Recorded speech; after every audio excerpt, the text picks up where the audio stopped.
We are live. Second time I've been live today. Second time I've been doing something with you today. Third time overall. I've had a fun day. How's your day going, buddy? Not too bad. I watched some guy from Texas this afternoon on a live stream. Man, He was a little boring, but his wife was on stream with him. She was really good. I just try to make people laugh, and if you get sick of me, look at her. She's beautiful. Paper, Skizzers, and Vacations. Oh, my. Welcome, everyone, to the chat. Thank you very much. Yeah, thank you for saying smash the like button. Why should we smash the like button? Because it tells the algorithms, hey, people go watch this, and they put it out there. So the more people who pop in, the more people who hit that like button, the algorithm seems to think that means, hey, people want to see this. Hello, Shelly Starwalker. Hello, Dean. So listen, right off the bat, oh, and hello, Bill. I should say hello to you. I'm here. So we're live on YouTube, and we're live on Facebook. If you like baseball, you're going to like this. If you're one of our Disney people, I'm just going to tell you up front, we're talking baseball tonight, and I'm excited about it. So I don't know if we're going to have 100,000 people in here, or it's going to be me and you talking at each other after a while. But yeah, we'll probably be talking to each other. I've been looking forward to this for quite some time. And then the baseball season went away and all the things. So you had a great idea, I don't know, a couple of days ago, a week ago, whatever it was. Hey, we should do our all-time lifetime lineups. What the heck does that mean? It's a little different for me and Bill. My lifetime for me starts in 77. I wasn't born in 77. I became a baseball fan in 77. It's my favorite Dodgers team of all time. I look to the wall because I got my 1977 Topps Dodgers autographed team set right up there. It's almost complete. It's not quite complete. It's my favorite team because that was the year that I became a baseball fan. I was a 7-year-old little boy. So I was born before that, but that's when I became a baseball fan. So my lineup, my roster, whatever, is going to start really from the 77 season. How about you? Yours starts a little earlier than that, you said. Yeah, I was born in 62, but I started my list for players that have played in my lifetime from 62 to now. From the day okay. But I didn't really become a fan till about the time you were born, 68 or 69. Towards the end of Mickey Mantle's career, I remember a little bit of that, and like we were talking off stream, Willie Mays, and I saw him, obviously the tail end of his career. One of the great Hall of Fame cards, baseball cards. I have been, and I still am, but I was back then a big baseball card collector. And my first Mantle card was a 68 Mantle. A friend of mine gave it to me for my birthday one year. It's a classic card. He was definitely at the end of his career. I think 69 was his last year, but Sandy Norris is in the house. Hello, Movie Mania Nick in the house. Stacy Rogers. Preston, there we got a baseball fan. What's going on, Preston? I have to have you on this show sometime. Love seeing you here, buddy. Sandy Norris says, okay, what happened? This is Myers. Everything else, I wasn't expecting to see you on a live stream tonight. I thought I was seeing thing. Hello, back to you. Yeah, we're going to be doing. So the idea of this, I said this a couple times. The idea of this was going to be weeknights, a couple times a week, at least once a week, but then somebody rudely took away baseball season. So we're going to get it up and running because I can't wait. I can't wait. Before we get started real quick, since you said 77, what was the first baseball game you ever went to see? It was a Dodger. Oh, no. The first Dodger game I ever saw, Steve Garvey hit a home run. The first baseball game would have been in San Diego, Jack Murphy Stadium. As I was born in LA, but as a pre-kindergartner, so 4 or 5, I don't know, we moved to San Diego. So probably 77. I don't know. Yeah, mine, I think I don't know if we talked about it on one of the prior when we recorded the show, or if we talked about it off. It was either 68 or 69, my first game I saw at the old Connie Mack Stadium in Philadelphia. Very cool. And against San Francisco, and I still have the book where I kept the score that night. Bobby Bonds, Juan Marichal pitched, Willie Mays. Oh, very cool. Well, I got to see a couple greats at the end of their career. Not that I remember being at the game, but thank God I found that book at my parents' house. That's amazing. Yeah, I love that. Stacy, I think I said hi, but hello. Jack Sandy Claus, Logan in the house. What's going on, my man? Amy, AJC Magic's here. Lynn, the Lynn Project. Lynn's a huge baseball fan. We should have her. I saw her in here. She's going to talk a little baseball. We'll have to have her on the show one time. She talks baseball like I talk making drinks. Here's how I make a drink. I go to the fridge. So if you don't know what I'm talking about, Lynn is my buddy from the Lynn Project. Great channel. Check out her show. She had a live show that preceded this one, and it's always great. It's checking in with Lynn, and she just did a great Violet Saki video. So I got to try it. I got to find that one ingredient though. Yeah, I got to try that. Preston, you don't get to have any yet, but everybody else, go ahead and check that out. Okay, so I think it's time.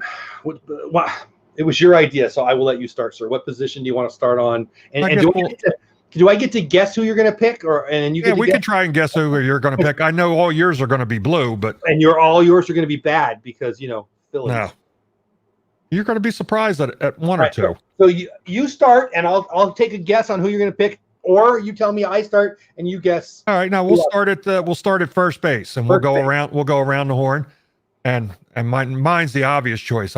I've seen a lot of great first basemen over the years, but I mean, there's one that's head and shoulders. I mean, he's getting to all-time numbers, period, not just first base, but Albert Pujols. Oh, I didn't get to guess who you were going to pick. Oh, my bad. I'm going to say you're going to pick Albert Pujols. How'd I do? Very good. Good answer. Well, me too. I mean, look at Stacy knowing a Phillies first base. I love you, Stacy. I actually think that's the obvious pick. My all-time favorite player is Steve Garvey, and I wish it was him, but we didn't go for our favorite player. We went for the best in our lifetime, Pujols by far. Pujols is a top 10 or 15 offensive player ever. Now, he's not very good compared to his own self 10 years ago, but well, racking up. He's what, 20 some years already in the league, 20 years? Probably, yeah. I mean, for a 10-year span, there probably wasn't, nobody better during that time period. That's for sure. I mean, he was good defensively when he was younger too. And he hit for average, he hit for home runs, he hit for doubles. I mean, he's amazing. That's why they called him the machine. I know, Stacy, I'm expecting Bills are going to be heavy Phillies too. Now, actually, the one that Stacy just suggested there did not make my list. Pete Rose is a great ball player. On this kind of thing, it's hard to decide where he would go. First of all, he's a Red more than a Philly. Okay, but second of all, what position do you play him at? You play him at left? You play him at third? He played them all. He played second. He played third. One of my favorite all-time players. I went to the San Diego School of Baseball when I was a kid, and Pete Rose was one of the guest instructors, and I was in awe. I mean, I would have been a junior high kid, and I was in awe. And that was right then. I mean, when did he set the record? Like 84 most hits? I mean, I don't know. So right about then. But anyway, that's a great pick. I love your Albert Pujols pick. I was at the game in '81 when the strike started. I was at the game in Philadelphia, and I don't know if he tied or broke. He tied the all-time. I think he tied the all-time National League hits record. Yeah. In '81, and I was at that game, and then the strike came after. You remember his 44-game hitting streak? I remember watching the game at my grandma's house that summer. So would it have been 78 maybe? I don't know. I wouldn't swear to that. Guy was great. Loved his attitude. Loved how hard he played. Wish he wouldn't have bet on baseball, but I like it. Pujols at first. No one's going to argue that. So you want to move on to? Well, I'll let you go. Where do you want to go to next? Yep. Now we'll move on to the second base. So this one was a pretty easy one for me, and I'll let you go ahead and see. I know who you're going to pick. I have no doubt. I know exactly who you're going to pick. Go ahead. Mickey Morandini. No, he was a shortstop. Mickey Morandini was second baseman. No, he was a shortstop. Bet you nickel. Oh, you're right. I'm thinking. Yeah, you're right. Like my favorite thing here. Hold on. What? That's the one time. Anyway, but you pick Joe Morgan. So again, for me, we talked about Joe Morgan pre-stream. He's really the only guy that I think, because I picked 77, he was the best player in baseball, certainly the best player in the National League in 75, 76, maybe 77. But for me, I wasn't a fan. It makes sense for your. There was a lot of great choices. I mean, a lot of people. One that I think should be in the Hall of Fame already. Now, having a senior moment here. He played with the San Francisco Giants at second base. He played with Jeff Kent. He should be in the Hall of Fame. He was one that I was a choice. But Joe Morgan, I mean, MVPs. I mean, he was to me, he was the spark plug. Yeah. Everybody says Pete Rose, but the Reds, he was the spark plug of the Reds. Him and Bench were the best players on that team. I think that if I had the same years that you did, because we talked about our lifetime, right? I would have went for him for sure. But But for me, I didn't put him in there because, again, my lifetime of baseball fandom starts in '77, and it just didn't work out. And I'm guessing you're going to pick somebody probably from the Cubs. Very good. Yes. So I considered 3 guys. I considered Robinson Cano, who I think is one of the great left-handed second baseman hitters of all time. He mashed for a while, and I can make an argument for him. I even considered your boy Utley, because I think he's underrated, and I'm saying that to a Phillies fan. I've always loved Chase Utley. He just wasn't quite there yet, but I think he was elite. But for me, it was Rhino. It was. Yeah. He had such a steady glove. He was the best player on the first good Cubs teams in generations.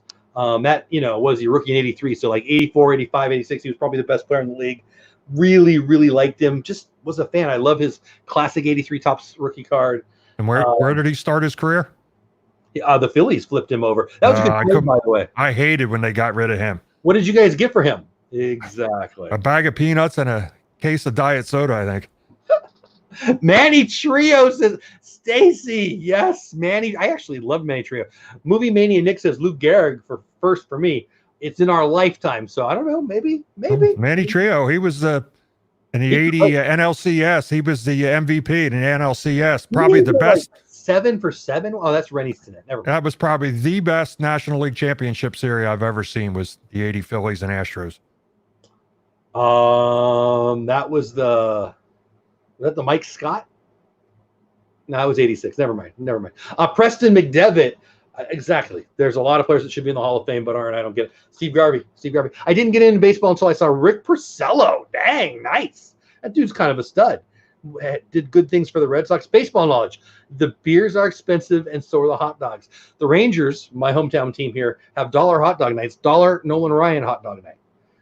That's right, Lynn. You can come to a ball game with us anytime. You're fun. I have them in Philly too. I go once in a while. Yeah, it's fun. We did it once. I'm like, really? That's the deal. All right, what position do you want to go to next, and who do you want to go first? You go first this time. Let's see what you got. See if I can guess. What position? Shortstop. Jed Garcia in the house with 100% Dustin Pedroia. I loved Dustin Pedroia. I'm sorry, Bill. What position are we doing? Shortstop. This was easy. This was super easy. I loved Cal Ripken. I was always a fan of Cal Ripken. He was elite. He was the only one I even considered, and at the end, it wasn't even close. This may make people mad, but it's unarguable. It's Alex Rodriguez. He was the Babe Ruth of shortstops for a while. And I know some people are thinking of him as a third baseman now. He played way more games at shortstop, just short of 700 home runs. You can say what you want about him. Greatest shortstop. Yeah, he finished up at third base, but my pick also finished up a little bit at third base his last few seasons. Not. So wait a minute. Can I pick who your shortstop is? Ivan DeJesus. Not Jimmy Rollins, no. Jimmy Rollins would have been a good call. Yeah, I thought about that. He had a lot of good seasons, but he just he had a couple good seasons, really good seasons in the middle of his career. But through his whole career, I went with Cal Ripken. Yeah, Ripken's great. I mean, he was not the prototypical shortstop. I mean, I'm 6'5", and he's darn near my size. I think he's like 6'3" or 6'4". He was just a big guy, always 25, home runs a year or more. I mean, forget how many doubles he smashed. 600 in his career. He was 431 homers. A-Rod had more homers, but how many of them came at third base? Some of Cal's came at third base too. So that was he started up to pick, and I just went because Cal Ripken did it the right way. Cal Ripken's a great pick. For me, it's A-Rod for sure. But Jed says Noma. I like Noma. No more. A-Rod played third a little, but he was much more of a shortstop. But that's and Derek Jeter. Preston says Derek Jeter. You got to consider that. Yeah, I thought about Jeter, but he had more hits. But look at everything. Yeah, he was great. Good defensive shortstop. But A-Rod. Nah, Ripken. A-Rod's a top 10 player of all time. But that's a whole other show. A top 10 cheater of all time. And lied about it. We're gonna have a few cheaters on. We didn't say choir boy top 10. So anyway, these are the ones that are going to be on my team. That's the ones I want on my team. You know what? I'll take A-Rod any day of the week. What do you want to go to next? We'll go to third base, and you don't even have to guess. So I'm going to make fun of most of your picks, but on this one, you do tip of the cat to a Philly. I know exactly who you're going to pick. I'll be picking him too. He's the greatest third baseman of all time. What's his name? Mike Schmidt. I had to go with him. I mean, he was my favorite player of all time growing up. He was the one that I watched and I collected everything, and he even retired on my birthday in '89 in San Diego. I was in town the day he did that. Yep. Middle of a road trip. Yep. One of my all-time favorite players is Adrian Beltre, and I just want to mention him because I love him. One of the great third basemen of all time. Oh, he's definitely a Hall of Famer. Oh yeah. But he doesn't come close to Schmidt. Schmidt was that good. Schmidt. I got to meet Schmidt. Got his autograph on a ball. It's a pretty cool story. Also have a Mike Schmidt, Richie Ashburn Hall of Fame. I think I told you already. Program autographed by both of them. That's pretty cool. And there was a couple other players that I thought about. Eddie Matthews was one. Eddie Matthews retired before your time. No. He played, I thought, into the early 60s. Early 60s? You look good for a 300-year-old. What are you talking about? Eddie Matthews was he was a star in the 50s, man. Was he? Oh, in the 50s, yeah, but he didn't retire. You're going to make me Google this now. I don't have the Google there where I can ask her to help a brother out. Once I talk to her, she never shuts up. Another one that I really thought about was Brooks Robinson. So he ended his career 77 was his last year. 78, he's in the Topps baseball set, but he was done. But he was one of my early idols. I loved him. George Brett, I consider George Brett too. I think he's one of the great players of all time, but it's Schmidt. I love Nolan Arenado, but it's Mike Schmidt. I know you're just too young. You didn't see Schmidt play. Eddie Matthews retired in 1968. There you go. Says Jed. Jed likes Euclid. Euclid held the bat funny. I didn't understand how he did that. Yeah, he was a good third baseman, but he had a couple of good years.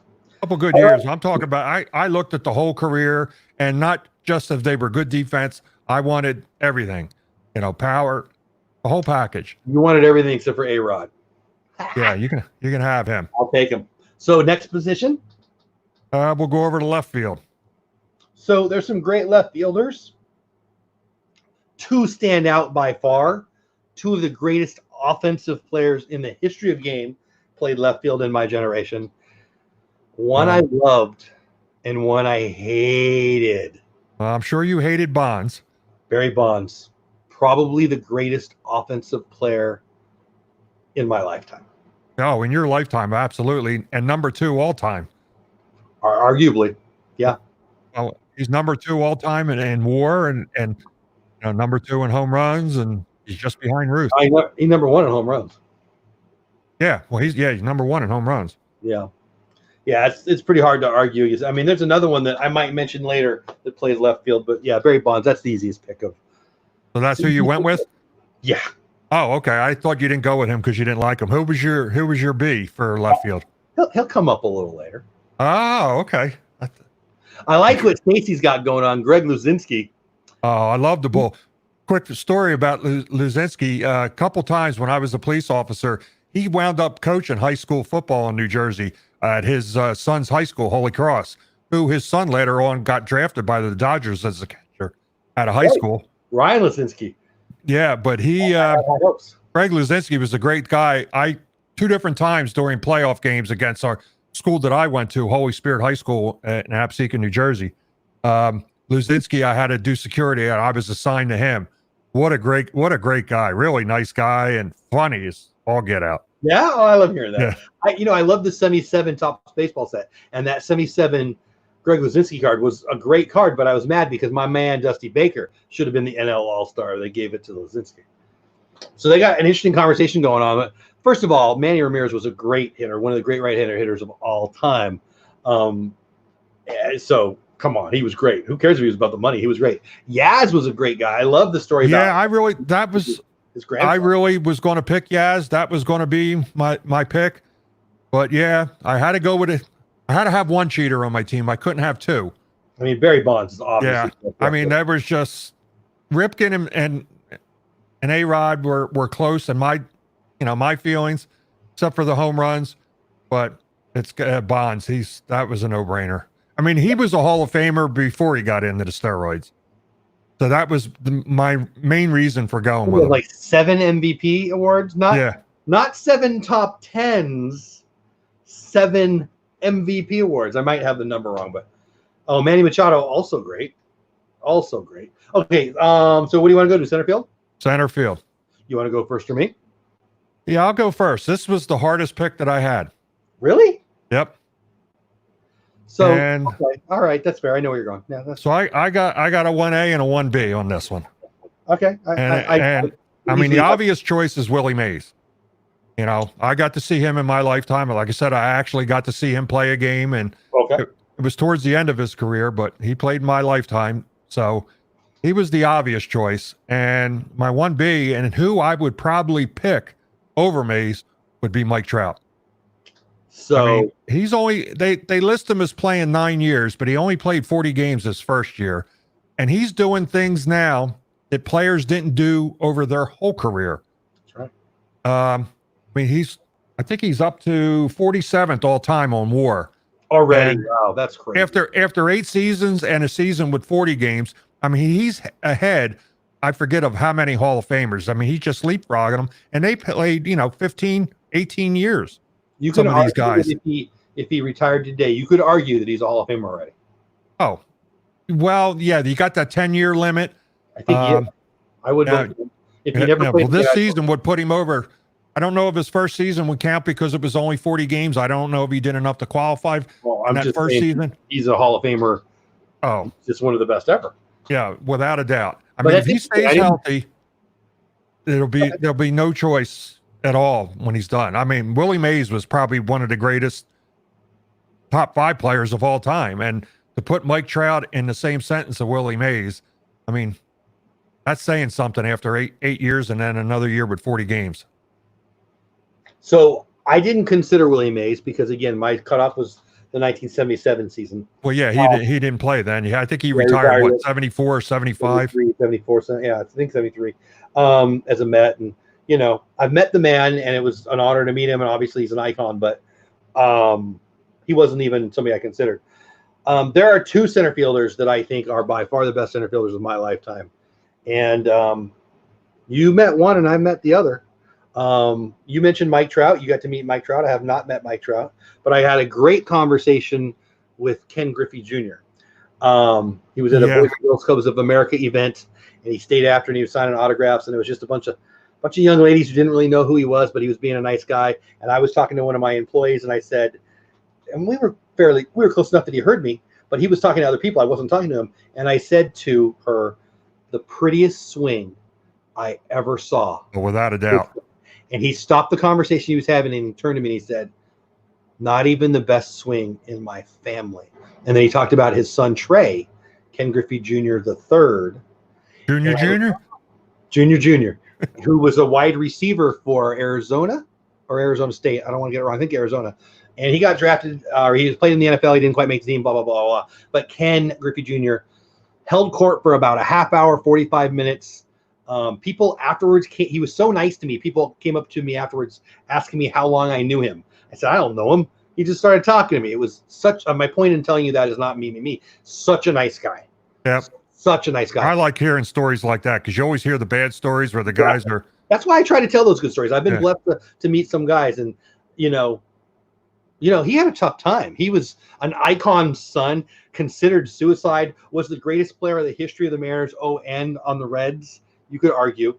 Yeah. And I watched another story about him at the World Baseball Classic, the first one, when they played games out in Arizona. He hit a ball. I know it was Arizona. He hit the farthest ball I ever watched. And I watched Rick Monday hit a ball out of Jack Murphy Stadium in San Diego. Out of the stadium. Not a home run. Out of the stadium. And Ken Griffey Jr. blasted this ball farther.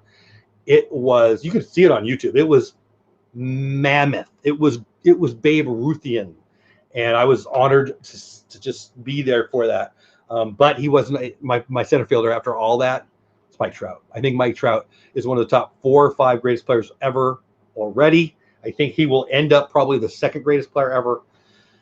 And that's saying a lot. I don't know. He's up to number 47 all time. Just think about that. After 8 years and then a season with 40 games, he's 47th all time in WAR, which is the overall stat now for baseball.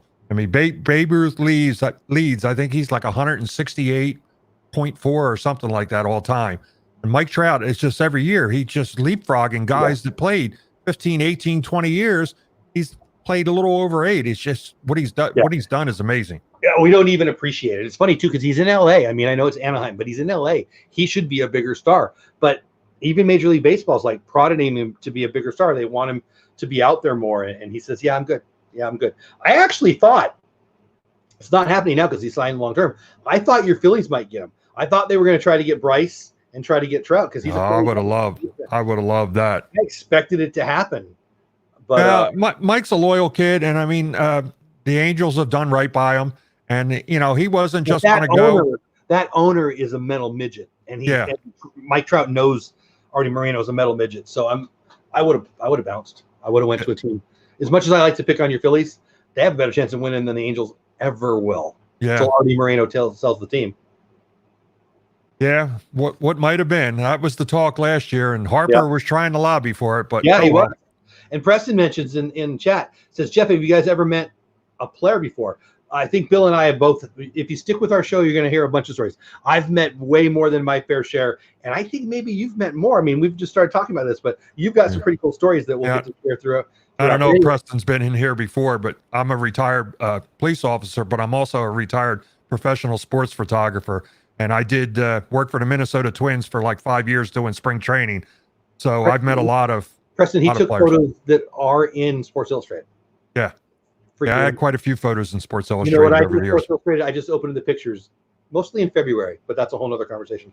Anyway, Preston says I've talked to Bryce Harper over the phone privately. That's cool. I've got a couple of cool stories like that, but that's for hey, Blue Nose, how are you? Thanks for being in here again, buddy. 2 streams today. I appreciate it. I remember watching Ken Griffey Jr. as a teenager. Amazing to watch. One of the greatest catches of all time. One of the best swings of all time. One of my favorite players. Well, stuck on Ingles, who will never see a post. Now you just see Blue Nose put in the comments there, Jeff, since you like the airplanes like Blue Nose does. He said that he's a pilot, Ken Griffey Jr. Oh yeah, he is. That's right. He fly well. I didn't know that. Yeah, he I think he's next door. He's neighbors with Tiger Woods too. If you go down to, I go down to Baltimore. I usually try to go once or twice a year if I can down to Baltimore for a game. He's the only person ever to hit the building out in right field. And they have a little disc out there, all in the concrete out there. They have disc all over where home runs have landed. He's the only one that's hit on there. But I don't know if I'm not 100% sure. Maybe somebody in chat. It's a shame Walt's not in here because I'm sure he's from Baltimore. I'm sure he would know. But I don't know if his was BP or if it was in a game. But he's the only one to hit the building. That's cool. That's so cool. All right, next position. Where do you want to go? Right field, and we might as well just skip right over this because I don't know though. No, wait a minute. Mine's Hank Aaron. That's obvious. So he retired before I was. Yeah, I forgot. You're right. He did. If we're hey Taylor, how are you? If we're talking all-time greats, which we could have an all-time great show, I consider myself maybe even a baseball historian. Is that weird to say? And I've met Hank. Well, I was in the same room and I've been near Hank Aaron. I've seen him be an awesome guy. Big, huge fan. He does so many things for kids that if we ever talk about Hank Aaron, I'll tell you a little bit about what I know. But no, he wasn't even eligible for my team. I think he's one of the great players of all time, and I'm a huge Hank Aaron fan. Now I'm curious. I don't know who you would pick on here. So it's interesting. Larry Walker is underrated. Larry Walker is one of the greats of all time, and he's not appreciated because he played in Colorado. Yeah, I don't buy that. I mean, everybody, that's their reason, and he shouldn't have been in the Hall of Fame because the air thinner there. It's BS. He hit just the same on the road as he did at home. So, I mean, if his numbers were way better in Colorado, I could see it, but his numbers were darn near the same on the road. So he deserves to be in the Hall of Fame. The guy who I picked, I didn't pick Larry Walker. The guy who I picked was my obvious choice. But I thought, well, I don't want to be being a homer here. So I wanted to make sure I looked. And so Walker's stats are better. The WAR's better. I used to go to spring training a lot. I watched Larry Walker do, like, he was a big hockey fan. He's a Canadian, big hockey fan. And he was doing stuff with the bat like a hockey goalie would do. The guys were trying to score on him, and he was blocking it with the bat. He was flipping the ball around, doing all kinds of like circus act stuff. he was the most talented guy that was considered a kind of goof. My favorite thing about Larry Walker is when it was in LA, when he thought it was the third out, gave it to the fan, and then stole it from the fan and took it back. Great highlight, hilarious. But all that to say, he didn't make it. Hey, Texas Made Food, my greatest right fielder of all time. It's one of my favorite players of all time, Tony Gwynn. I can't believe I'm about to say this, but I think Tony Gwynn is now underrated. He could take the 5-6 hole, he could close his eyes and not know when the pitcher was going to pitch it and slap a ball between the third baseman and the shortstop. He was amazing. He could have hit for power if he wanted to. One year he did 87. I think he hit, 30 or something. Bake McBride, great call. Great hair. Loved Bake McBride. I think that Tony Gwynn is underappreciated. I mean, you're one of you guys that you really love Rod Crew. I think Tony Gwynn was Rod Crew, but even better. I think Tony Gwynn. He was probably one of the top 5 pure hitters of all time. Gwynn. Yeah. And probably nobody studied the game. I mean, he was the one that brought the video to the forefront, studying pitches and all like that. He was way on top of that back in his day. I think it was 90. It doesn't matter. Whatever year it was, he hit like 390 something. I grew up in San Diego. I saw nobody went to Padre games. I could walk up anytime and sit in anywhere I wanted. That's how low the attendance was. And I got to watch Tony Gwynn a lot. Unbelievable player. Loved him. Huge fan. Jeff, I think the ball that hit the warehouse in the game, don't quote me on that. I touch it every time I pass. Oh, very cool. You're talking about Ken Griffey's? Because I think, because you're Baltimore, right? Very cool. So, I went with Gwynn. Larry Walker was my second one. Hank Aaron would obviously be better than both of those guys, but he's not in my lifetime for sure. Yeah, there was a lot of good choices in right field, but, Aaron, he was in my time. He top 5 all time. So you got to go with him. Yeah, and I didn't mention he's not one of the greats, but I do want to throw out Fred Lynn. I was pumping gas one day in San Marcos, California, pumping gas about a mile and a half from my high school. And I was in high school, and the great Fred Lynn pulled up next to me and pumped gas. He was an Angel at the time, I think. I wouldn't swear to that. Not one of the greats, but we got a Red Sox fan in the chat, and I thought. I always liked Lynn when he came up, but his career wound up getting cut kind of short. It was a shame. That 1975 season was one of the great seasons of all time, Rookie of the Year and MVP. And I just had to throw that in there because I know we got a great Red Sox fan in the chat. All right, what position you want to go to next, my man? Catcher. Me first or you first? Go ahead. Who do you think I'm going to pick? Yeah, I would think you would probably pick Socia or Yeager, but so one of the great catchers of all time is Mike Piazza. But I went with Johnny Bench. Johnny Bench is the greatest catcher of all time. Johnny Bench played in my era. The only catchers that compare to him are Berra and Campanella, in my opinion, all time. And I've got some really cool Roy Campanella story. But Johnny Bench is the greatest catcher of all time. So that was that was my choice also. And that there was cool. I really thought about Piazza, but if you look at everything, I mean, Piazza and Irod are the two arguments, but it's Bench. Yeah, but Bench probably had one of the best arms at the catching position ever, except for maybe Rodriguez. Who did? Bench. He had a cannon for an arm. Rodriguez was probably the only one closest to him. And who was great. I mean, there's individuals who weren't good at catcher and other things. I mean, Benito freaking Santiago might have a better arm, but as a pure catcher, I mean, Johnny Bench invented the one-handed catch. No one else could even do it then. Now everybody does it. Johnny Bench was the best power hitter on the best team in baseball as a catcher. Hey, Blaine, what's going on? I mean, if you just look at the stat everybody goes by, the all-time WAR, he's the all-time leader at catcher. Yeah, probably by far, right? Well, Roy Campanella's probably got him, but I don't know. Bench is the all-time leader in WAR for catcher. Now, Piazza, definitely a higher batting average than Bench, but that was the only thing that Piazza went higher. Pure offense, Piazza's the greatest offensive catcher probably of all time, but catcher's not a pure offensive position. Bench is the greatest catcher of all time. And you weren't running Bench over back when you could run players over at the plate. You weren't running him over. Yeah. If you're talking about people you're not running over, Mike Socia was the king of that. I mean, I do love Steve Yeager. I do love Mike Scioscia. Piazza's the best catcher of my lifetime. Campanella is the best catcher of Dodgers history, and all of those guys aren't as good as Johnny Bench. I like the Craig Biggio. Veritek, yeah, with A-Rod.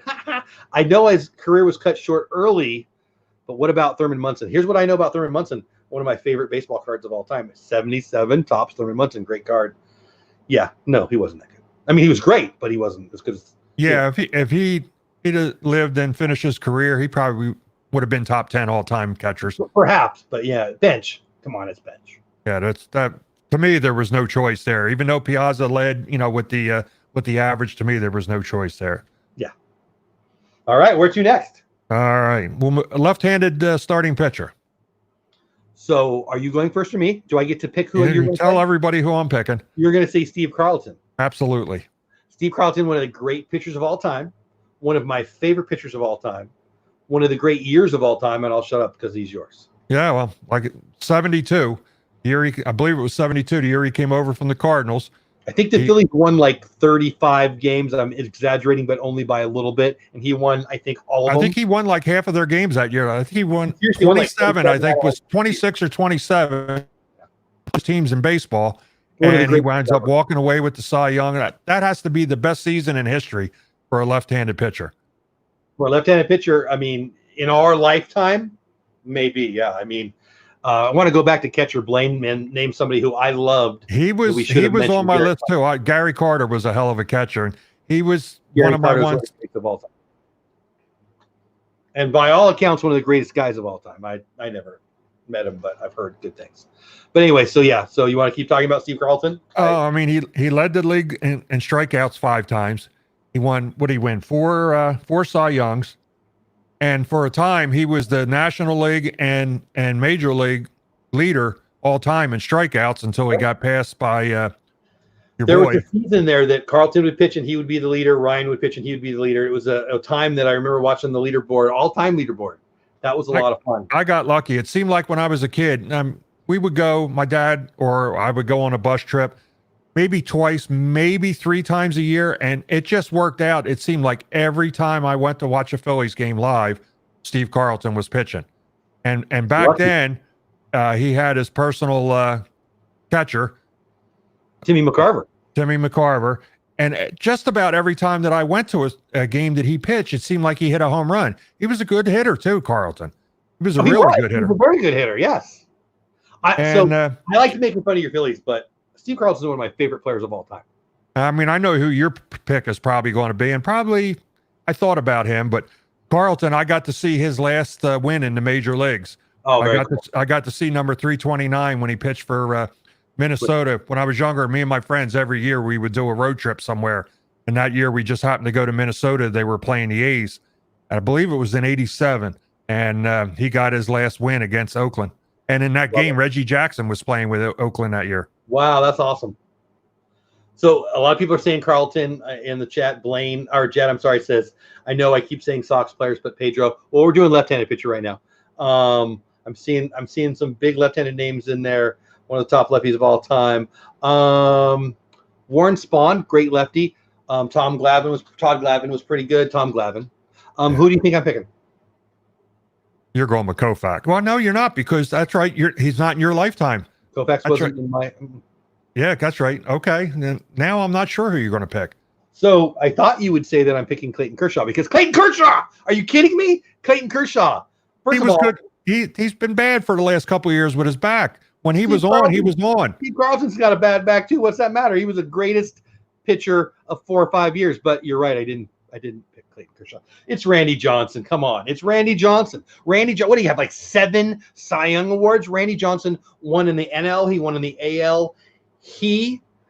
John Kruk, All-Star game. Do you need to say anything else? That was classic. I love John Kruk. Love John Kruk.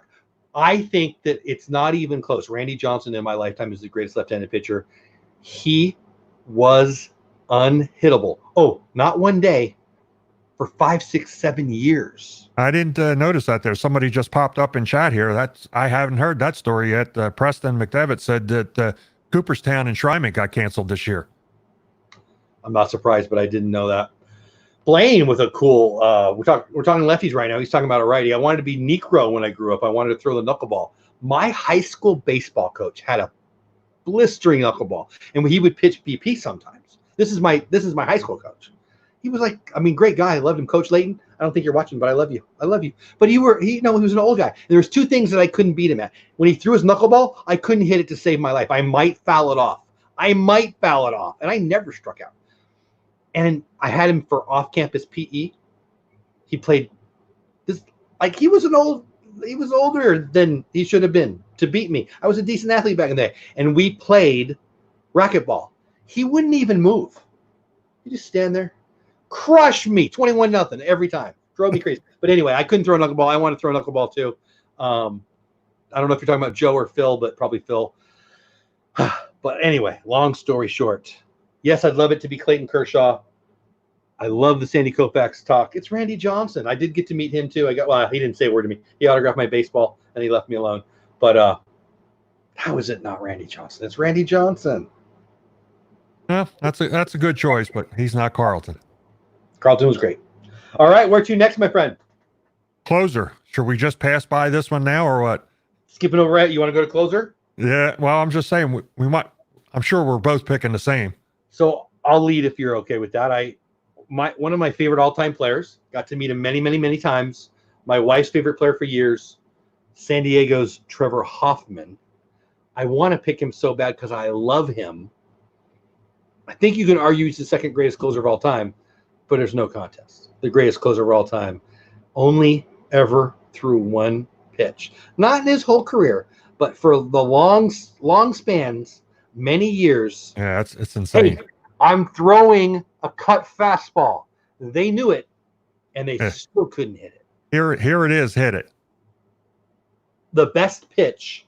And Trevor had one of the best changeups. I got to be honest with you. If you're picking for value for one season, just one season, I'll take Eric Gagne, who had one of the great closer years of all time. He threw a baseball like I throw a wiffle ball when I throw a wiffle ball and it's crazy windy. He could do that with a baseball. He was amazing. And he could dive at 99, but all that goes to nothing. It's Mo Rivera. I love Chad. I love the Tug McGraw talk. I saw his son in concert, and I don't even like country music. Dennis Eckersley. I love Dennis Eckersley because, a backdoor slider in 88 that didn't quite slide. Joe Nathan was great for a while. It's Mariano Rivera. Who brought that up? Oh, Jed Garcia. That's how I got started working with the Minnesota Twins, was Joe Nathan.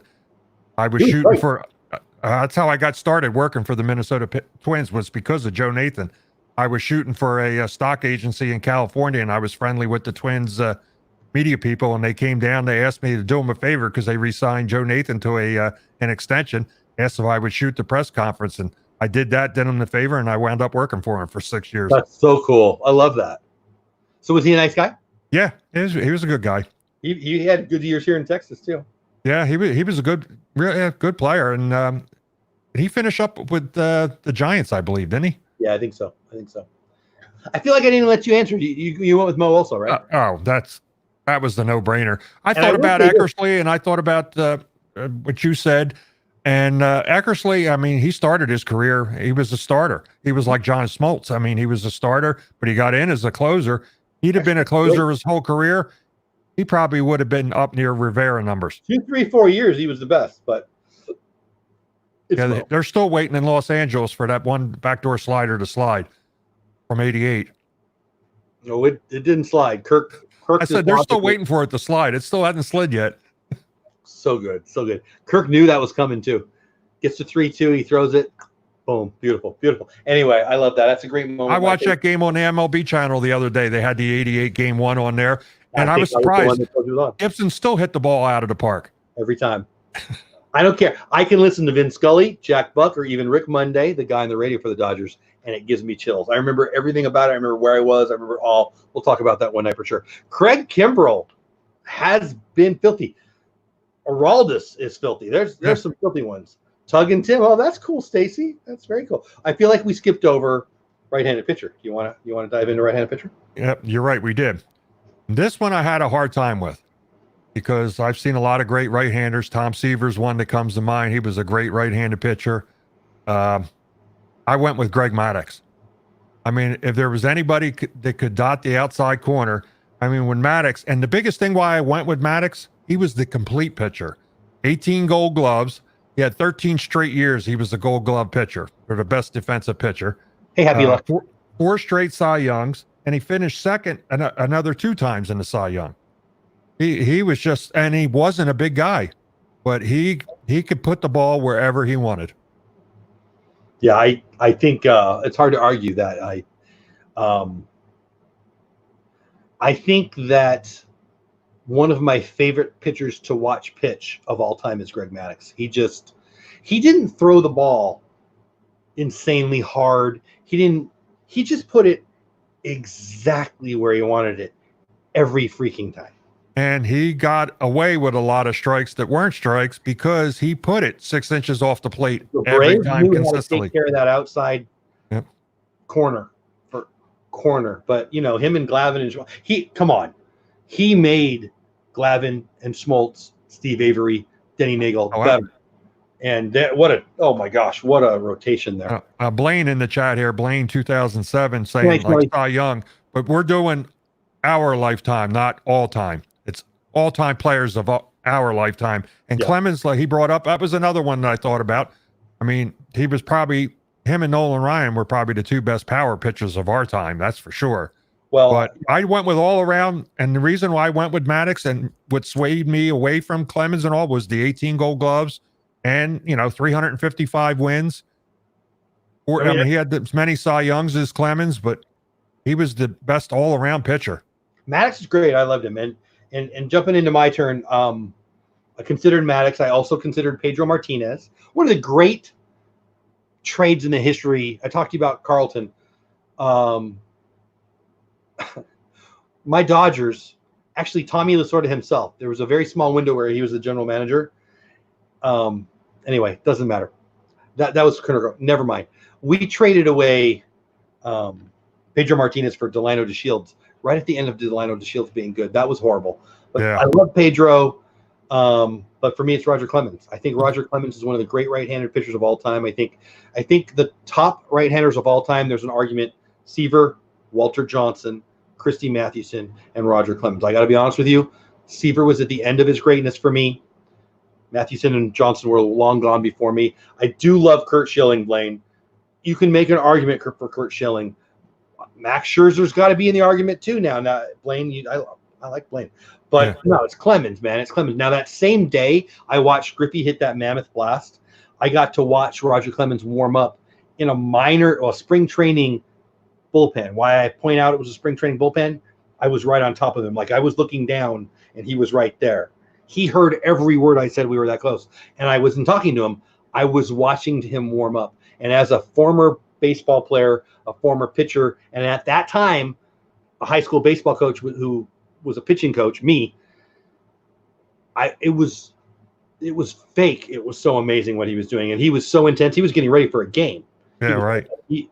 It was something I was on. Like when I go to Yosemite and I look out into the valley, I'm in awe. That's the kind of awe I was in watching him gear up. It was the end of his career, but he was still a stud.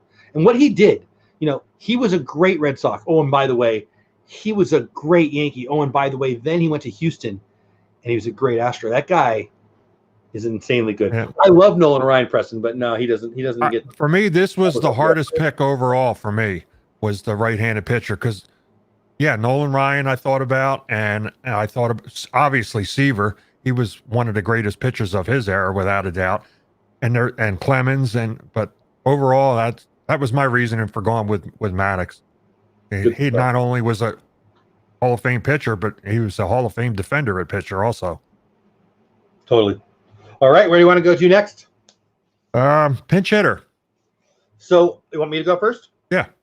So I didn't know which way we were going to go on this. I asked you but I'm going to give you both of my thoughts. So I went with pinch hitter, the guy who didn't make my roster that would be my pinch hitter. And for me, that would have been Ricky Henderson, one of the great offensive players of all time. I wish Barry Bonds didn't play left field so I could have went with Ricky Henderson. So he would be if I had anybody. But if you want a real pinch hitter, and I do want to tell you who you're picking, but I'm going to go with, do you want to guess? Well, Your guy is probably my guy because he played for the Dodgers. My guy for a while. Well, now I'm pretty sure I know who you're picking, and it wasn't who I was going to. Well, maybe it was. I'm going to go with Manny Mota. Manny Mota was the greatest pinch hitter of all time at his retirement. Now, you can argue. Oh, it is the retirement. Okay, at his retirement. At the time of his retirement. You can argue if you have been better since. But I might be being a homer here, but he was at the time.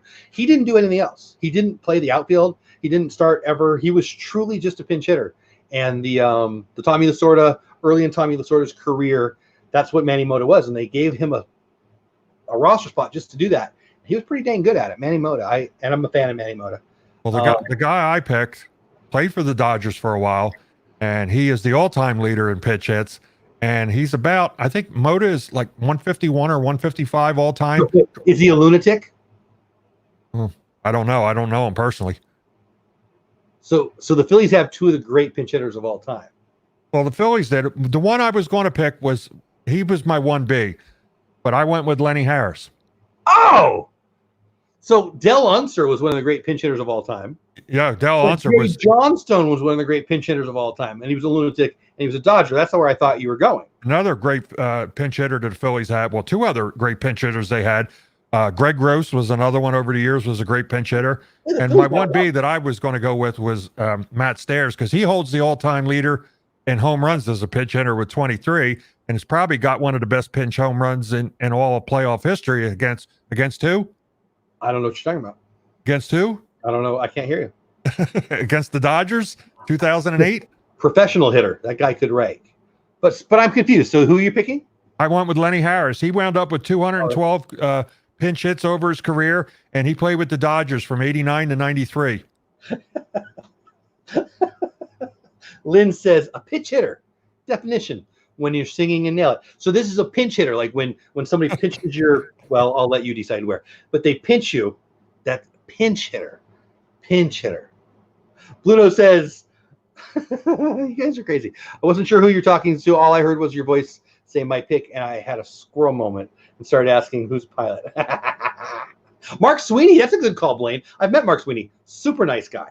Super nice guy. Actually, I think it was my daughter's first baseball autograph. Pretty sure it was. Mark Sweeney. Not the best of the Sweeney brothers. Mike Sweeney was the good one, but Mark Sweeney was a heck of a good guy. And a pretty good guy. Harris played for a lot of teams over the years, and he did. But that's interesting. Your Phillies really had a lot of good pinch hitters. Yeah. Del Unser, Greg Gross, like you said, Jay Johnstone was another one. I thought you were going to Stairs only played for the Phillies a couple years, but you couldn't call him but he had one of the greatest pinch hits of all time. That's for sure. Who did? I'm sorry. Who? Matt Stairs. Yeah. Man, whatever. All right. Where are we going to go to next? All right. What do we got here? DH. This was an easy one for me. I'm a big Nelly Cruz fan. I want to go with Nelly Cruz, but it's David Ortiz. He's the greatest DH ever. Nah. It's David Ortiz. Well, he was at the end of his career. I'm talking about for the whole career. Yeah, he was a great maybe the last 6, 7, 8 years, but I mean he barely was making the Minnesota Twins when he was with the Minnesota Twins. That was like when he was 21. Well, he made himself a great hitter at the middle to the end of his career, but I went with Frank Thomas. I mean, I consider him more of a first baseman DH. I can see that. Frank Thomas was great. I feel like Frank Thomas's greatness was even shorter than Big Papi's, though. No, he had a clutch. Big Papi was one of the great clutch hitters of our generation. Also, come on, this is David Ortiz. Oh yeah, he was. I'm not arguing that. I was between the two, and I went because Big Papi's career, it was probably the middle to the end where was his greatness. Frank Thomas. I would give you the second greatest is probably Nelly Cruz. Oh, Paul Molitor is a good call. Blaine, I didn't even ever think about him. Paul, again, he played a lot of positions. He played center field. He played third base. He played second base. So, but he was a good DH there at the end. Absolutely. You look at Frank Thomas, 521 homers, 1,704 RBIs, 3,200 hits. Good night to Preston. He's got to go. I know he's got to get out here. Buddy, I loved your comments tonight. Please don't be a stranger in our baseball talk. That was awesome. Anyway, yeah. Good. I mean, Frank Thomas was great. And he's on my TV more now than he was as a player. What the heck? If I need that kind of pill, Frank, I'll find it. But that's a good, but it's big. Come on, it's big fun. All right, we got only got 3 more things left on my list here. Keep going. What's next? Oh, Edgar. I didn't even think about Edgar. Yeah, I thought about him also because he pretty much played DH his whole career. he played a little. The first 5 or 6 years, but yeah. Yeah, but as far as total numbers, that's the reason I went with Frank Thomas. I mean, there wasn't a more, even though he started out as a first baseman, there wasn't a more feared hitter in baseball when he first came up. A couple years there, he was the best. Yeah, absolutely. Next one is the best defensive player of all in our generation. Now, I didn't pick him, but I'm going to say Jim Edmonds is somebody we should consider in center field. He made a couple of the greatest catches I've ever seen. He had COVID. He had Corona. Really? I haven't heard that. He's posted on Instagram. He was in the ICU. It was bad. He's doing better. So I love him. I love him. Oh, he made one of the greatest catches in center field. That one straight away over his head. He made 2 or 3 of those catches. I mean, Willie Mays was standing up, running back. He was flat out. 2 or 3. You can find him on YouTube. They look like the same catch. He's just wearing a different uniform. But that's not who I went with, actually. And the greatest catch of all time, I'm going to go with Gary Matthews Jr., the greatest defensive player. I see it in chat. I grew up in San Diego. I got to watch some bad baseball. But before they made the worst trade ever, Gary Templeton for this guy, the Padres early on and then the Cardinals had one of the greatest magicians with a glove of all time, Ozzie Smith. He did things in real life that I didn't even dare to do in my dreams with the glove. I played a lot of shortstop as a kiddo in high school, all the things. I would never have considered the stuff that he could do. That's who I went with also. I mean, 13 straight gold gloves. I mean, he was, that's why they called him the Wizard.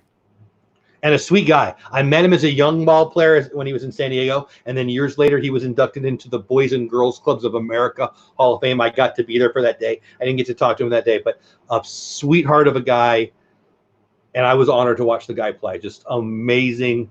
Now, I'm really mad at I was trying to remember. You might be able to help me out with this. I was trying to remember. I know he hit a big home run in a playoff game one time, and I can't remember who it was against. It might have been a bad dream because the dude hit like 5 home runs in his whole freaking career. And yeah, he took the Cardinals crushed my Dodgers. Freaking Jack Clark, Ozzie Smith, Matt Adams. I don't even want to talk about it. And Andrelton Simmons, good stuff. Simmons is a stud. Well, and if you want to talk about a great glove that wasn't a great player, there's a few guys. Oh, Omar Vizquel was a great player, but I'll tell you, he just got in he big trouble. But Cora was amazing with the glove. Yeah. Amazing with the glove. And then one that I thought about was, I mean, he was all glove and no hit that I thought about, and that's what this position is, best defensive. I thought about Larry Boa. I mean, for a while, he held the record for all-time fielding percentage, and he was a great defensive shortstop. I loved Larry Boa. He played the game. I loved him as a manager. He managed in San Diego. Love how fiery he was. Loved him. But yeah, this was an obvious choice. Ozzie Smith. I mean, he was just amazing. Yeah. Yep. All right, we got a couple more. What else? This one here. This was a throw-in category here. There's been a lot of great ones over the years, but the best outfield arm that you ever saw in your lifetime. So you want me to go first? Yeah. So I grew up watching San Diego Padres, and I watched Dave Winfield throw some laser beams. So he was the first guy that popped in my head. But Ellis Valentine, amazing. Vladimir Guerrero later was amazing. Current player, lunatic, Yasiel Puig. I don't even know what's going on. He's throwing freaking video game things. But the greatest arm I ever saw, I got to tell you a story. So he's a rookie. He was hugely popular. Everybody's buzzing about him, and I get to go to spring training. So he's a legend already, but he hasn't played in the major leagues yet. And so we're all buzzing. Everybody wants to see him. And I'll tell you his name in a minute. And I'm along the first base line between first base, just behind first base, on the way to right field. And I'm watching the pregame in a spring training game. And a guy named Ichiro Suzuki that everybody's flipping out about is there. And I watched a guy put on a show. It was like gravity was suspended when Ichiro, he knew what he was doing. He was showing off.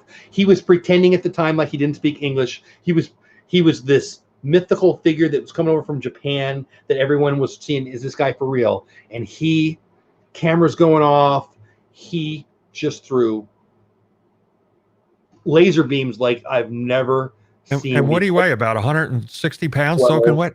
And I mean, I know we're talking about just arm, but the dude could have hit 40 home runs a year if you want. The dude had a great career in Japan, and then, by the way, came here and had another 3,000 hits. That first year he had, one of the great years of all time, the best arm I ever got to watch myself, Ichiro Suzuki. It was fake. It was like I didn't, and I think Puig might be arguable. It might be that good too, but I think just me standing there and watching from that proximity, I couldn't not pick him. It was There's been so many. This was one that you could pick from a dozen different people. Probably the best outfield throw I ever saw was Bo Jackson when he threw. The throw you're talking about was I love Bo Jackson. Yeah, he threw him out at the plate. A couple years ago, Roman Laureano. I still don't believe what I saw, and I watched that. You know, the catch up, the throw. Yeah, Griffey had a below average arm. Yeah, I went with two because I couldn't decide between the two. Vlad Guerrero was one, and probably, I guess because he played in Pittsburgh at the time, and I saw him play a lot against the Phillies. Dave Parker had one of the best arms that I've ever seen in my life, and consistent, not just one or two a year. I mean, all the time. He just had a cannon from right field. If you want to talk about guys who are playing right now, too, by the way, this is a little bit of a homer pick, but they don't even run on him anymore. It's Cody Bellinger. Cody Bellinger is amazing, but it's Ichiro for me. Well, like I said, this could have been up to a dozen different picks, but yeah, we got one more. Last one we have is manager. So I like that your Phillies like to have former Dodgers manage your team. You know that, right? Yeah. So I don't know who you're going to pick. I mean, you can't say Connie Mack. So what are you going with? I was between a couple, and and then the obvious choice was staring me right in the face. No, I wasn't even a thought. He was probably the greatest manager in Phillies history, but I'm talking about the greatest manager in my lifetime. And he brought a World Series to Philadelphia and all. But I was between two guys, and then the obvious choice was like I wasn't even seeing it. I was between Walter Alston and Sparky Anderson. It's probably the two best managers of my lifetime, and then it's Tony La Russa. It's without a doubt. I mean, he won 3 World Series. Tony La Russa. I don't either, but he's got what, like 20-some, 25 or 2,600 wins. See, Chris. See, buddy. Have a great night. Thanks for everything, buddy. I don't like him.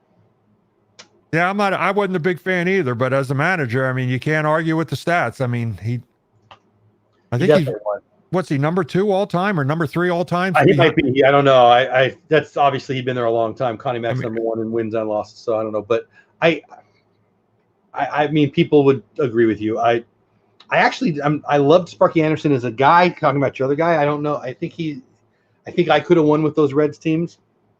I think he did a good job in Detroit, but those were pretty good teams too. And Walter Alston, he managed a lot of years, and he retired. I think he was the manager. Yeah, he was the manager when they started beating the Phillies those few years in a row there in the NLCS. Was 76 or 77? I think he retired. 76 was his last year. I'm positive. Walter Alston. So he wasn't eligible for my list. I told you I started in 77. I'm a big Walter Alston fan though, and the thing that I always talked about, I've done this in my career, by the way. He would never take more than a 1-year contract. He wanted to be judged. And if you want me to come back next year, invite me back next year. And I always loved that about him. And he was a mentor of the guy that I picked, the greatest manager of my lifetime. He was. Lasorda? Tommy Lasorda. He was. I know that people use. That's the homer pick of all homer picks right there. It's right on the money. The dude was the best baseball motivator of our lifetime. I can't speak before that, but he was. It's unarguable. And I like leaders. I like motivators. I'm not saying he was the best tactician, but he was better than most. I mean, he was a great manager. I love that man. I will cry the day he passes away. I am in love with Tommy Lasorda. He is my favorite thing on the planet, I think. So that's your boy crush pick for tonight, then. Huh? If I have to have a boy crush, I love him. I've been honored to have some really neat interactions with him. I would use my hands to defend him and be proud of it. I love that man. Two of my favorite things we talked about before was him and the Philly Fanatic going back and forth. And I forget what years it was when he was trying to motivate the team, and he wound up coaching third base for a while. And the one ball that was hit down the line, and he tried to get out of the way and wound up. That was the All-Star game. He was back. He was already out of the game. Yeah, I've got stories. I don't want to take up the whole time. Well, we're going to do this show a lot. Well, I'll tell you my little sort of stories. But I coached high school baseball for a time, and one season, the athletic director, who was a good friend of mine, there was a guy who was he was a teacher and he needed a gig, and so they made him my co-coach, and he was a former sports writer, and he was a sports writer up in LA, and he hated Tommy because Tommy treated him. You had to earn Tommy's respect, and as a reporter, you weren't going to earn his respect. You were in his way. Who's the one guy that wouldn't have had a career if it wasn't for Tommy Lasorda? There's a bunch. Piazza. That was a a courtesy pick. 56th round as a favor. That's nuts, right? And he becomes a Hall of Famer. Yeah. Good stuff. Bobby Cox. I never liked Bobby Cox, but it's clearly a great manager. Yeah, I thought about Bobby Cox, and then somebody I don't know who was and shot Joe Torre. That was another one I thought at was Joe Torre. But I mean, if you just look at the numbers, I mean, LaRusse is not even close. Well, and I'm going to throw another great job at Blaine. Bruce Bochy's one of the great managers of all time. Oh, absolutely. Bruce Bochy stories too. I love Bruce Bochy. But by the way, Bruce Bochy, probably the slowest major leaguer in the history of major leaguers. I watched him play as he was the catcher with San Diego, right? Backup catcher for many years in San Diego. But anyway, great manager. Certainly, you could argue that he's one of the great managers of all time. But for me, it's Tommy. It is. I just love him. I loved him. And you ask anybody who played for him, they love him. You ask anybody who was a writer, they hated him. And I like that. I got some Dave Roberts stories too. I went to high school down the road from Dave Roberts. I'm a huge fan of the fact that Dave Roberts is the Dodgers manager. I think we're going to have a lot of stories. I know you've got a lot of stories, and I've got my fair share too. I think this show is going to be really fun. Did we get all the positions? I think we did. Yeah, I think we covered them all. Yeah, I got a good story for our next show, and hopefully Walt from Mouse Talk will be in the chat when I have that one. He's going to appreciate that story. So we're going to have some guests on here. We've got a few people that reached out to both of us, I think, already. I'm excited about this. I don't think it's going to matter that baseball season isn't happening. I don't know. I don't know that we could do this every day, but once a week, I can talk about baseball every day. And I think you can too, buddy. And I think people are going to like it. In chat, let me know if you guys liked it. I mean, the way to let us know is just come back next time. But I appreciate everybody being here. I really liked watching the interaction in chat. I was pleasantly surprised by some of the mentions in chat. Very, very cool stuff. Higher level of sports fandom in the chat than I suspected we'd have. Just do me one favor. I didn't sit and notice him in the chat tonight. I don't believe he was here. If we're going to have a lot of people we talked about on the show, but we can't have Steve from Steve's World on the show. I couldn't handle two Dodgers fans in here at the same time. I don't love Steve as much as I love Tommy Lasorda, but it's pretty close. I love him. He's a great guy. He knows I'm only kidding if he watches this down the road. But having two of you in here at the same time. You could only be so lucky. Yeah, I'll have my bookends on either side, crushing me. Bill, my man, you'd be shocked at how many Dodger fans and related. I'll just leave it at fans that we could get on this show. We'll talk about it offline. We'll be talking a lot of Dodgers. Blaine, you made my day. I love this show, especially if we don't have any sports. I love talking sports. I really, really do. I think this show is going to be a lot of fun. I said it before. I'll say it again. I wouldn't care if it's just me and Bill talking on the phone. I would have a blast doing this. Hey, Blaine in chat has it right. Dodger fans, I can't speak for all of them, but this one is absolutely loyal to Dodgers. I love the Dodgers so much. We're going to have to talk. So I like the idea of doing an all-time. I can't, it would be over 30 weeks, but we could do one of these for every dang team, and we'd have more arguments, I think. That'd be a lot of fun. I'd love to challenge you to do the next team be the Phillies. That's an easy one for me. Well, I mean, Mickey Morandini, you thought was the wrong position, so I don't know. I might have to teach you a few Philly facts. Hey, I'm older than you. I'm entitled to a senior moment once a week. Whatever. I had a blast. Anything you want to say to people about what's going on, or your apologies for not picking more Dodgers or anything like that? Yeah, we should have a lot of fun here, down the road, and hopefully we'll get some baseball soon. This is, like you said, baseball and everything closed down in the same day. It's like crazy. Still don't understand it. Yeah, I appreciate that, Nick. I really do. Blaine says, I'm from Alabama originally, so all we know is sports. good friend of mine, a pastor at the church we attend. Great guy. He's one of the biggest Alabama football fans I've ever met in my life, which is a lot of fun, especially this year when they lost a few games. Sorry. I had a blast. I really enjoyed this. So we'll talk offline and during the week, but I'm guessing this will be a weekly show as we approach baseball season, and whether it stays that way or we do it more, we'll just decide. I know this is late for you, so we'll have to talk about the time. But I like this time it works. I like going after Lynn, our friend. We'll just see how that goes. But my point in saying all this, guys, is just watch for it. It'll be coming. Check out his podcast, Magic of the Mouse TV podcast. Also check out 2 YouTube channels that are his, Magic of the Mouse TV YouTube channel and Bush League Baseball, which we will repurpose this over there. Yeah, for now we're going to do that, and eventually, once we get it ironed out, once we get going, maybe it'll all be over there. In the beginning, it'll be here or back and forth. What do you need? 1,000? I don't even know what it is. Do you need 1,000 subscribers to go live? I don't remember, to be honest. No, you can still go live without 1,000 subscribers. How many do you need? Maybe it's 100 before you can go live. I'm not sure, but I know there's a lot of people going live now, but well under 1,000. Okay, but I'll have to check. It's been a while, but I remember that was a thing for a while. But whatever. I would like to get this show over there. I don't really care, but I mean, it doesn't matter.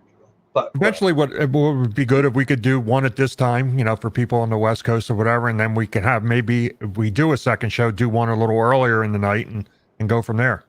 And once the baseball games get going, like for me, the idea, me and you talked about this, standing in line for. Waiting for your wife at the people over? No, behind the mine train there. Whatever. We were talking about it, and the idea that I had before I met you, even back in a year ago, was to turn on the late game during the week. Like, I'm a Dodgers fan. I live in Texas, so the Dodger game is still going on, or the West Coast games are going on, and talk about baseball for an hour. That was my plan for a long time, and then things happened in my life there. And then this year we talked about it. We had a great plan we're going to do together, and then this silly COVID thing happens. So it seems like the stars haven't been aligned for this show to get up and going, but I'm excited that we did this, and we're going to post a video here pretty quick, maybe tomorrow, about some fun stuff. So stick around. Wherever it's going to be, we'll let you know. It's going to be a lot of fun. I had a blast, my friend. In the meantime, they can go over and like the YouTube channel, Bush League Baseball, and they'll be ready for when we put stuff up over there also. Yeah, I know, Blaine, you can do it through third-party apps like, Probably this one. StreamYard. Yeah, that's StreamYard. Yeah, I just haven't. Yeah, you're right. Maybe we can go now. I have to look at that. I didn't. Whatever. I see the one comment there, Jed Garcia. He's a Sox fan. Is that like a Boston Sox? I'm assuming. Did you know that they're actually named after a big cat? No. The cheetahs. The Red Sox are named after the cheetahs? Yeah, the cheetahs. Yeah. Took me a minute. Yeah, I think the report's going to come out about the Red Sox here pretty quick. I saw something about that about a week ago. Anyway, I had a blast, guys. Thank you so much for being here. Get over to his channels. Hit the subscribe buttons. I love this, and I can't wait to do more. Thanks to everybody in chat. Thanks to the mods. Thanks to all of you. Mostly thank you, Bill.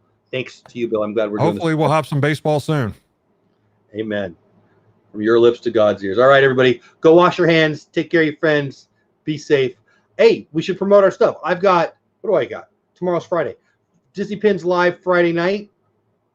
Talking Disney Pins. Saturday morning, Beauty and the Beast, me and my wife. Sunday, I've got Forever Freaky Funko. His name is Anthony, but Forever Freaky Funko is on DizTube. You're going to love it. And then I also have Creative Talk with Lynn, who was in chat, may still be in chat. And anything you want to promote before we say goodbye? Hopefully we'll get the podcast back on track here soon. Once appears our internet problems have been a little better. It was pretty good tonight here, and hopefully we got to re-record with Lynn from the Lynn Project some stuff. Wasn't able to put it up last week like we wanted to. Yeah, well, there's internet gremlins for sure, but we'll get all that fixed hopefully for you going pretty quick here. So, all right, that's it for me. It's past 15 past midnight for you. So let's end this now, guys. Thank you so much. Have the best day ever. See you soon.